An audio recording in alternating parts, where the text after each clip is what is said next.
E a nova rodada de negociação entre as empresas de ônibus e os motoristas de ônibus acontece logo mais às 11 horas da manhã. Da redação, quem traz as informações ao vivo para a gente é Renata Bezerra.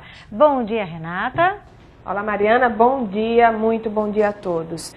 Olha, a reunião acontece no prédio da Delegacia Regional do Trabalho. Os encontros entre as duas partes estão sendo mediados pelo Ministério do Trabalho e Emprego. De acordo com o Sindicato dos Rodoviários, as empresas não cumpriram o acordo de pagar reajuste de 10%, além de outros fatores trabalhistas, como o pagamento em dobro de domingos e feriados e a contratação de novos cobradores para reduzir a dupla função.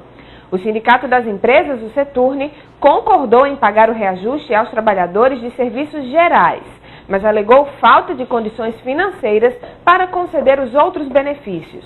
A proposta foi repassada e aprovada ontem à noite em assembleia da categoria, mas antes da reunião na DRT, um novo encontro entre motoristas e cobradores acontece logo mais, a partir das 9 horas da manhã, para ratificar a decisão.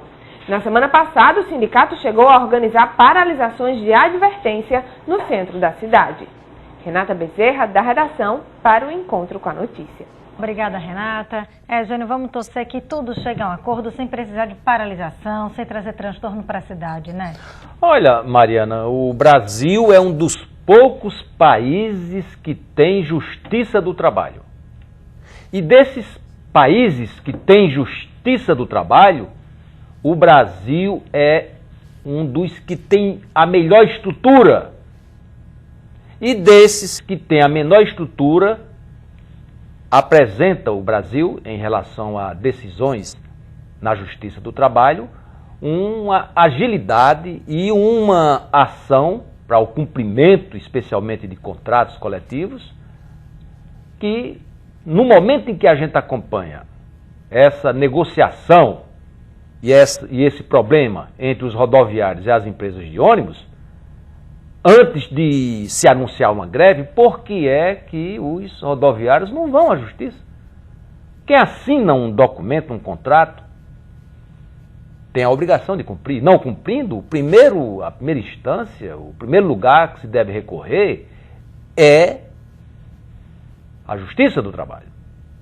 A gente está vendo o movimento dos rodoviários, inclusive nesses últimos anos, 2, 3 anos, já com divisões, chegou inclusive em determinada situação a ter ocorrência policial.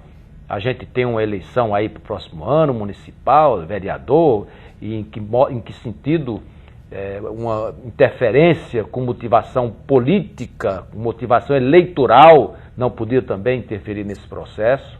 É muito importante a sociedade acompanhar e a justiça agir. Da mesma forma que tem que cumprir o contrato e a justiça estabelecer a multa com que esse contrato seja estabelecido, ela também tem deliberado e tem decidido, em determinadas situações, multar os sindicatos quando se tem uma greve injustificada. Nesse momento em que a gente está vendo a prefeitura proceder à licitação para a contratação de empresas para melhoria da estrutura do transporte público, dos ônibus de Natal, retroagir, regredir para uma situação de um salve-se quem puder, aquelas situações que a sociedade foi a principal punida com a paralisação, com greves, com uma série de ações que só prejudicaram a sociedade, não acho que seja um bom caminho para ninguém, principalmente para quem nesse momento está se colocando na situação de vítima, que são os rodoviários. Eles têm que ir à justiça primeiro e convencer a sociedade para uma eventual paralisação, não achar que são interesses outros e não necessariamente aqueles pelo cumprimento do contrato.